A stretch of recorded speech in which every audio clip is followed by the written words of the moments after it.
Presenting our podcast, Got Milk, the Indian Dairy Context, brought to you by Shunya Agritech, India's first animal nutrition and well-being focused organization. Say hello to your hosts, Gear and Sahil. Okay, I want you to picture something. Right.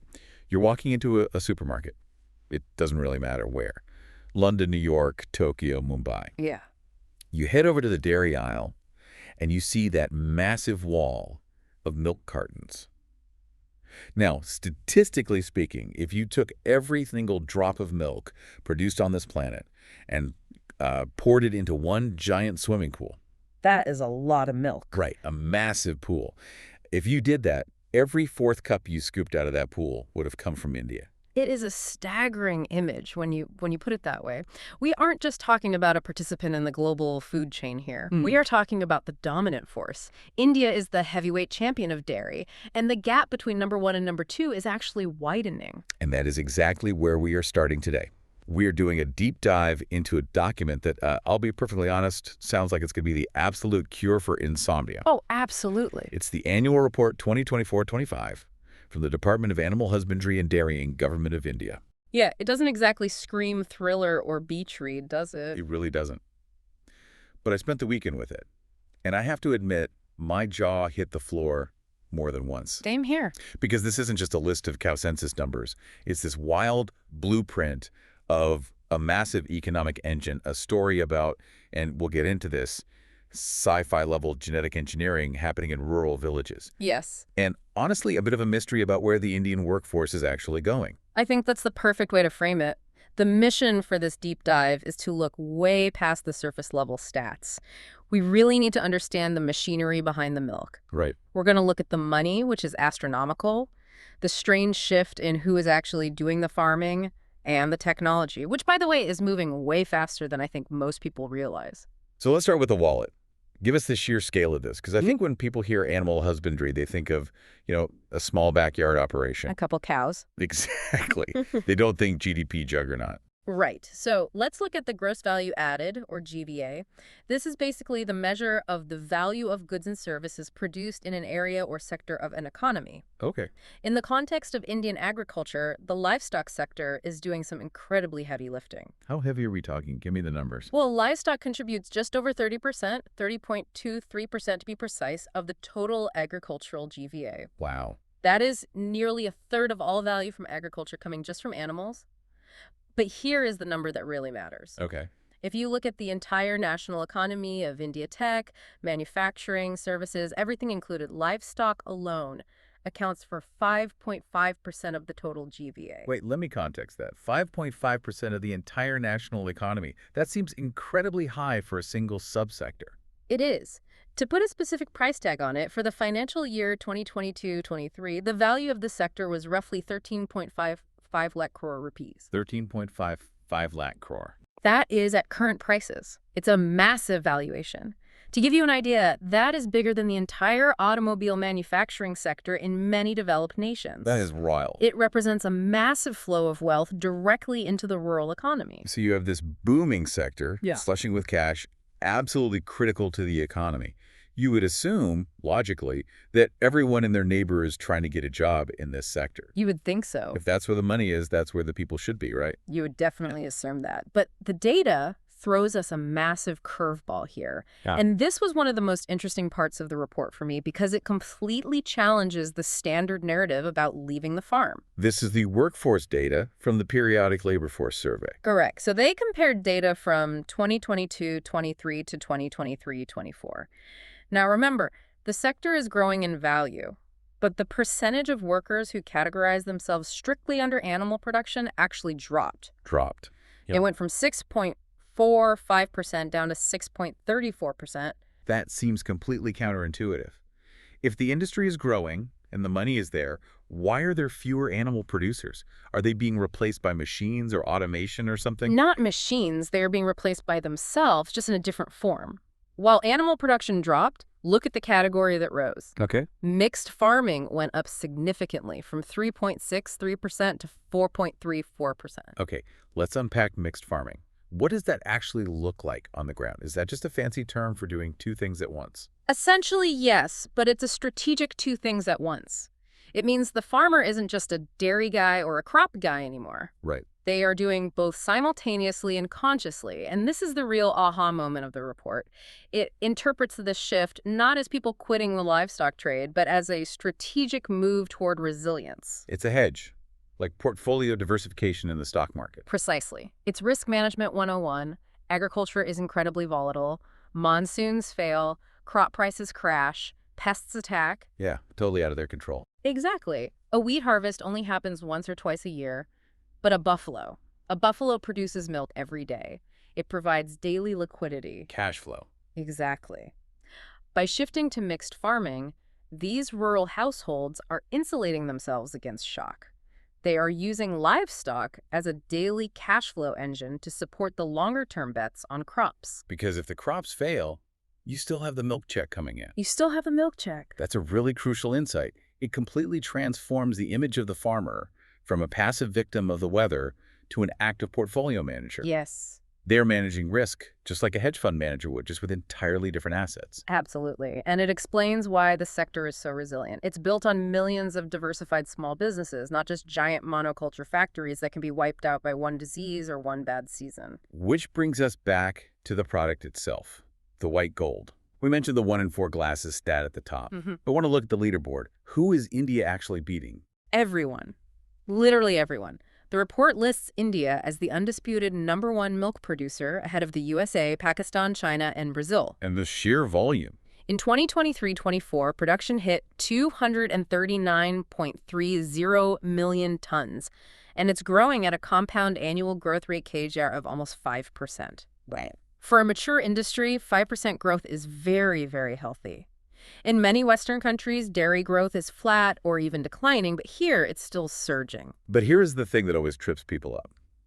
When I say dairy, most of our listeners probably picture a black and white cow, the Holstein Friesian, standing in a green meadow with a little bell around its neck. The classic chocolate box image, or the Swiss Alps commercial. Right. But according to this report, if you are drinking a glass of milk in India, that is probably not where it came from. No. The real hero of the Indian dairy story is the buffalo. Specifically, what the report calls indigenous and nondescript buffaloes. Nondescript sounds a bit rude, doesn't it? Oh, that's just a nondescript buffalo over there. It feels like a backhanded compliment. It does sound a bit harsh. It basically just means they aren't a registered pedigree breed with fancy papers, but do not let the name fool you. These animals are the heady lifters. Buffaloes contribute nearly 45.32% of the total milk production in India. Almost half the milk comes from buffaloes. That is highly unique to India, isn't it? You don't see massive buffalo dairies in Wisconsin or France. It's very specific to the region, and there's a good reason for it. Buffalo milk is different. It's much higher in fat. Okay. In India, milk is often paid for based on fat content. The higher the fat, the higher the price per liter. So a buffalo is, unit for unit, often more profitable for a small farmer. So it's about the economics of the fat content. That, and they are incredibly hardy. They handle the heat, the humidity, and lower quality fodder much better than those delicate European cows. They are essentially the SUVs of the dairy world, rugged and reliable. I love that. The SUV in the dairy world. So the buffalo is the MVP. Who is in second place? That would be the crossbred and exotic cattle. The Holsteins and Jerseys we mentioned earlier. They contribute about 33%. And then, interestingly, goats contribute a niche, but very significant 3.36%. Goats are sort of the unsung heroes of the poor, right? You can keep them almost anywhere. Exactly. They call the goat the poor man's cow for a reason. They require very little space and feed. But I actually want to highlight something about efficiency here. Go for it. Because for a long time, the critique of Indian dairy was high volume, low yield. Meaning we had millions of animals, but they didn't produce much milk individually compared to Western cows. Is that changing? Because you'd hope with all this investment, we aren't just adding more animals to get those huge numbers. The report says it is changing, and rapidly. There is a chart in there comparing productivity growth from 2014 to 2022. India's bovine productivity, which is milk per animal, increased by over 27%. Okay, 27% sounds good, but how does that compare to the rest of the world? Maybe everyone just got better. The world average increase during the exact same time was only about 14%. Oh, wow. So India is improving its efficiency at almost double the global rate. We aren't just adding more animals, we're getting significantly more out of the animals we already have. That makes sense. And that's a massive win for sustainability, too, because fewer animals producing more milk means a lower carbon footprint per liter. That is a key distinction. It's moving from extensive growth, just adding more heads to the herd, to intensive growth. Better genetics, better feed. Spot on. Now, we've talked a lot about milk, but the report covers the whole barnyard. And I feel like I've been seeing more headlines about poultry lately. Is that just my algorithm, or is something really happening there? No, it's completely real. The report calls it an egg revolution. A revolution. That's a pretty big word for breakfast. It's hard to call it anything else, honestly. India is now the second largest egg producer in the entire world. Wait a second. Who did we just beat? We overtook the USA. We're now second only to China. The stats are mind-boggling. 142.7 billion eggs produced in 2023-24. Billion. With a B. With a B. And the growth rate is even faster than milk, sitting at a CAGR of over 6.5%. That is a massive shift. I remember when eggs were seen as a luxury protein in some parts of the country. Now they are everywhere. It's rapidly becoming the primary source of affordable protein for the population. It's cheap, it's highly efficient, and the production cycle is fast. And meat. Also booming. India is the fourth largest meat producer globally with about 10.25 million tons. So you see this overall trend of upward trajectory across the board. Dairy, eggs, meat. The protein sector is absolutely on fire. But, and there is always a but in these reports, there is one sector that seems to be sitting in the corner crying. Yes, the wool sector. It's the one area flashing red in the report. How bad is it? It's shrinking. While food is growing, wool production has a negative growth rate of negative 3.58%. Production has dropped down to roughly 33 million kilograms. That is a sharp decline. What's going on? Are the sheep going on strike? It's purely an economic decision by the farmers.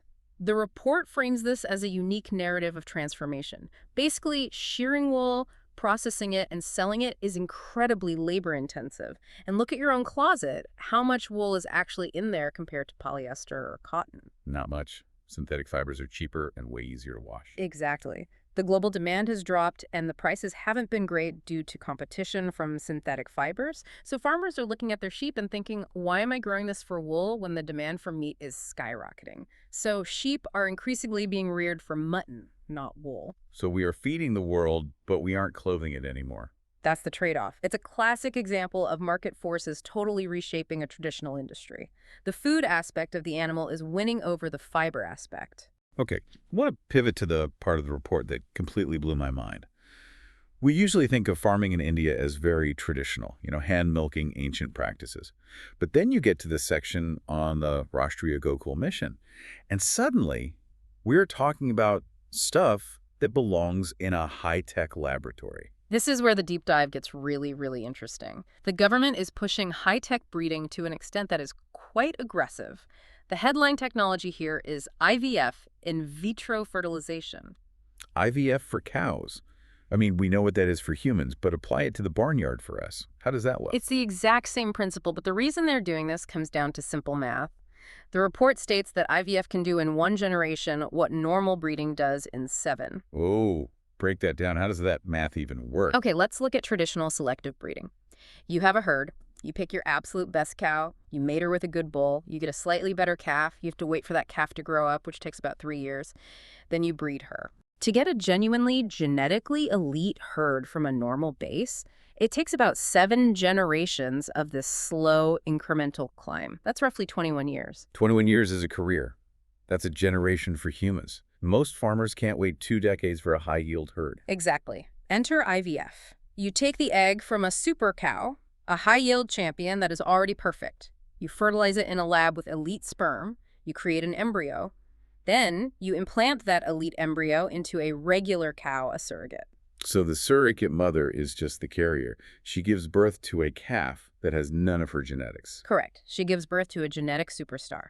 You get that massive genetic leap in one single generation, roughly 3 years. You are compressing 21 years of progress into 36 months. That is incredibly powerful. It's like time travel for genetics. And the report says this isn't just theoretical. No, they mention a specific success story to Nuja. She is Bihar's first IVF calf. They cite her as concrete proof that this tech isn't just staying in a sterile lab in New Delhi, it's actually reaching the field level in states like Bihar. There's another piece of tech mentioned that I found fascinating and maybe a little controversial depending on how you look at it. Sex-sorted semen. Yes, this is a total game changer for the economics of dairy. How does it work? The technology allows breeders to separate the X and Y chromosome-bearing sperm. They can produce semen straws that have up to 90% accuracy in producing female calves. Okay, so we need to explain why a farmer would care so much about this. It's not just about preferring girls, right? It's entirely economic. In the dairy industry, only females produce milk. Male calves, effectively, are a massive cost center. They drink milk, they eat fodder, but they give zero return unless you sell them for meat. And in many parts of India, due to strict cattle slaughter restrictions, selling them for meat just isn't an option. Exactly. So male calves often become a huge burden. They are sometimes abandoned, leading to the stray cattle issue we see in cities and on highways. By using sex-sorted semen, a farmer can ensure that 9 out of 10 births are female. This instantly increases profitability because you're growing a milk producer, and it drastically reduces the social problem of stray bulls. The government is backing this heavily. 2 farmers get a 50% subsidy, or roughly 750 rupees per straw. That's a direct incentive to adopt the tech. It's managing the population demographics at a biological level to solve an economic and a social problem at the same time. It is. It's huge. It transforms the viability of the whole farm. And finally, on the tech front, we have to talk about the data. There's a platform mentioned called Bharat Pashutan. Think of this as the digital ID system for animals. It's a massive digital ecosystem launched in March 2024. The report says they have already recorded over 75 crore transactions. 75 crore. That's 750 million transactions. That's bigger than the user base of most social media apps. It really is. It creates a digital backbone for the industry. Every vaccination, every artificial insemination, every medical treatment can be logged. So if I'm a buyer, or even the government, I can trace the health history of a specific buffalo. Exactly. It allows for complete traceability. If there is a disease outbreak, you can track it instantly. If you want to prove your cow is vaccinated to get a better price, you have the digital record right there. It moves livestock management from guesswork to data-driven decision-making. It's the digitization of the barnyard. Now, we can't talk about India without talking about the social structure. This report highlights a program called AHELP. It sounds like a generic government acronym, but the actual model seems really smart. It is smart because it leverages what is already there. AHELP stands for Accredited Agent for Health and Extension of Livestock Production. Getchy. The acronyms are always a mouthful, but the concept is simple. In rural India, there is a severe shortage of veterinarians. You just can't have a fully qualified vet in every single village. So who fills the gap? The report says they're using women self-help groups. Yes, SHGs. These are networks of women that already exist in the villages. The government trains them to be community agents. They aren't surgeons, obviously, but they can handle basic care, vaccinations, tag animals, and provide crucial advice. It's like the paramedic model, or the AHA workers in human health. Exactly. It solves 2 big problems at once. First, it empowers these women with a job and an income, giving them real status in the community. Second, it ensures that a farmer in a remote village has someone to call at 2 a.m. when their buffalo is sick. It bridges the last-mile delivery of veterinary services. That's a great example of low-tech innovation. We have the high-tech IVF over here and the low-tech community networks working right alongside it. And both are completely necessary. You can have the best genetics in the world, but if the calf gets sick and there's no one to treat it, you lose everything. Speaking of losing everything, let's talk about sustainability. Usually when we talk about cows and the environment, the conversation goes straight to methane and it gets very negative very quickly.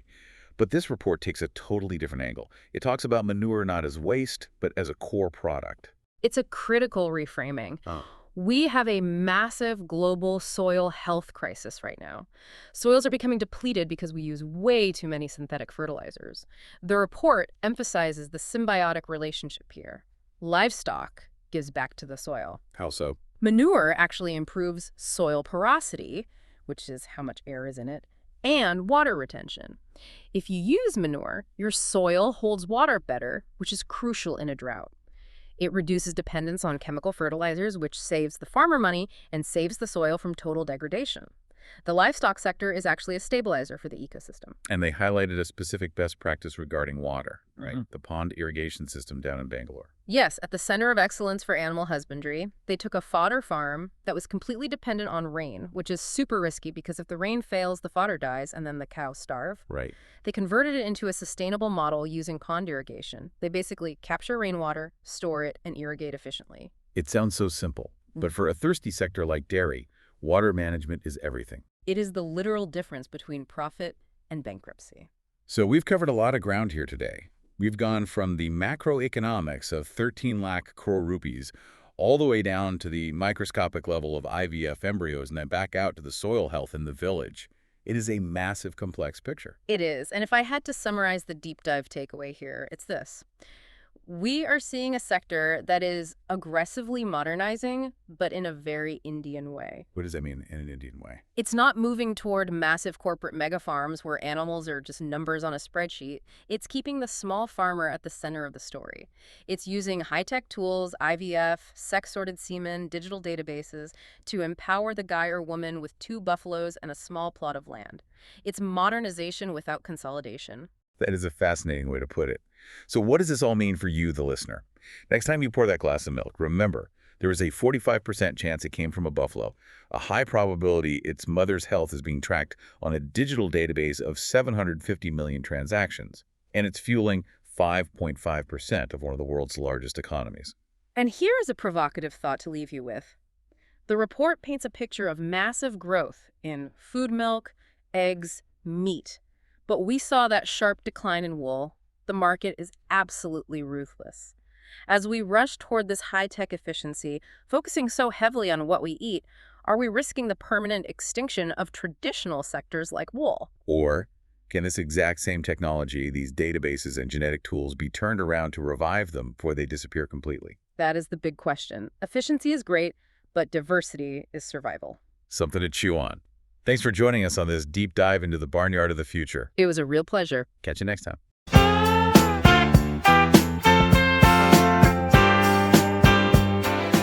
Hope you enjoyed this episode of Got Milk, the Indian Dairy Context. Subscribe to the podcast. And a reminder, this episode was brought to you by Shunya Agritech, India's first animal nutrition and well-being focused organization. Thank you, and see you in the next episode.